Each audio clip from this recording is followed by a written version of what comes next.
આજે 50 વર્ષ થાય અને એનો આટલો સેવક સમુદાય અને ખાસ કરીને એની શિષ્ય પરંપરા મારે વંદન કરવા આ સાધુઓ બેઠા એને આ મહંતો બેઠા એને કેવી મને પરંપરા છે એમની સાધુ સાથે એક સ્મરણ બીજું પણ કહી દઉં કે અહીંયા આપણને સૌને ગુરુ મહિમાનો જ્ઞાનયજ્ઞનું આયોજન કરે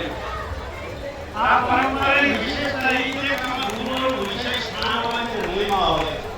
મને કહેતા આનંદ થાય કે ગુરુ ગીતાનું પાઠ કરાતા હતા અને આ કથાનું શ્રવણ કરાવતા આપણને સૌને નવની થાય સોમનાથ દાદાજાની ગાજર ખાવા 50 વર્ષથી આ સંસ્થાઓ સાથે જોડાયેલા છે અને સૌ પહેલા આપણે એમને જોરદાર તાળીઓ સાથે વિદ્વાન વક્તાને એમને અમૃતવાણીનો લાભ આપ્યો એ માટે જોરદાર તાળીઓથી વધાવી લઈએ બીજા આપણે અહીંયા વિશેષ સ્મરણ કરવું છે ભરતદાસ બાપુનું કે ગુરુ મહારાજને રાજી કરવા માટે એક સાધુએ કેવો પુરુષાર્થ કરે મને કહેતા આનંદ થાય કે ગરીબદાસ બાપુએ છેલ્લે પોસ્ટકાર્ડ લખ્યું ને આ કંકોત્રીમાં છાપ્યું અને છાપ્યું છે ને એમાં એને છેલ્લે કોને યાદ કર્યા ખબર સેવકોને યાદ કર્યા અને સેવકોને શાનમાં સમજાવવાની વાત કરી એ જે હાનમાં સમજાવવાની ગુરુનો મહિમા છે ને એ ગરીબદાસ બાપુની આ 50મી સુવર્ણ જયંતિ વખતે આ તમારી વિશેષ ઉપસ્થિતિને કારણે છે એટલા માટે કે ગુરુએ શું હાન આપી છે શું સમજણ આપી છે એનું દર્શન આપણને સૌને થઈ રહ્યું છે ત્યારે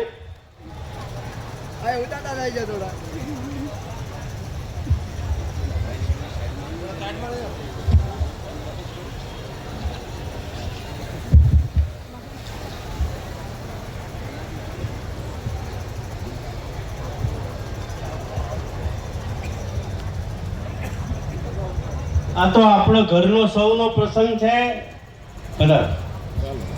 આપણા માટે આનંદ અને ગૌરવની વાત છે અમે કાયમ બાપુ એમ કહીએ છીએ સંતો પધારી રહ્યા છે એટલે પૂર્વ ભૂમિકા આપું તો મને ગમે બે રીતે માણસનો જન્મ થાય છે વ્યક્તિનો જન્મ બે રીતે થાય છે એક માની કુંખે જન્મ થાય અને બીજો જન્મ છે ને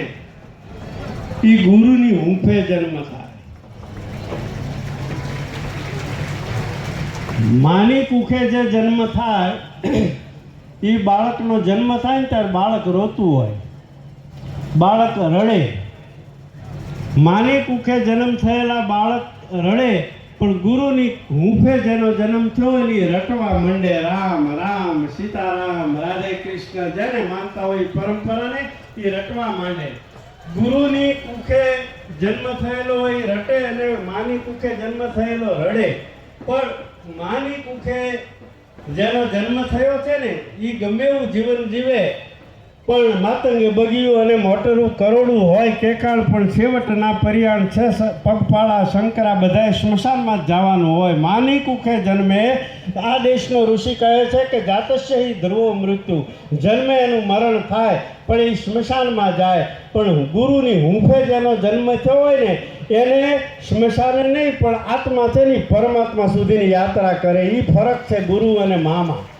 અને એવી જે આ ગુરુ પરંપરા છે આ શિષ્ય પરંપરા છે એ ગુરુ શિષ્યની આ ઉજળી પરંપરાનું દર્શન એટલે ગોબા નુરા પીરની આ જગ્યા મને કહેતા આનંદ થાય કે નામ સાથે બે સરસ મજાની વાત જોડાયેલી છે નુરા પીર નૂર એટલે અજવાળું નૂર એટલે ઉર્જા નૂર એટલે પ્રકાશ એક બાજુ ઉર્જા છે આધ્યાત્મિકતાની ઉર્જા છે પ્રકાશ છે અજવાળું છે અને બીજું પીર છે પીર એને કહેવાય જે બીજાની દુઃખીઓની પીડા હરે એને પીર કહેવાય નુરા પીરની જ્યારે આવી અહીંયા પવિત્ર જગ્યા હોય આપણે એના સેવકો હોય ત્યારે આજે આનંદનો અવસર છે ધર્મસભાના મંગલ પ્રારંભે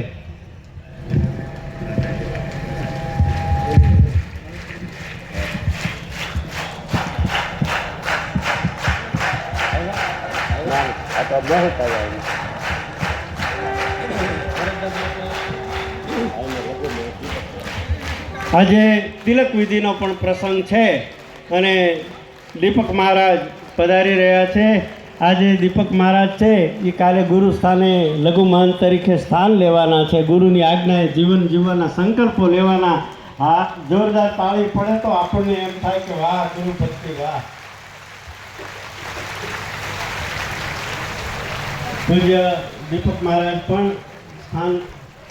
ગ્રહણ કરશે અહીંયા. આજે ગુરુ મહારાજની કૃપાએ રૂડો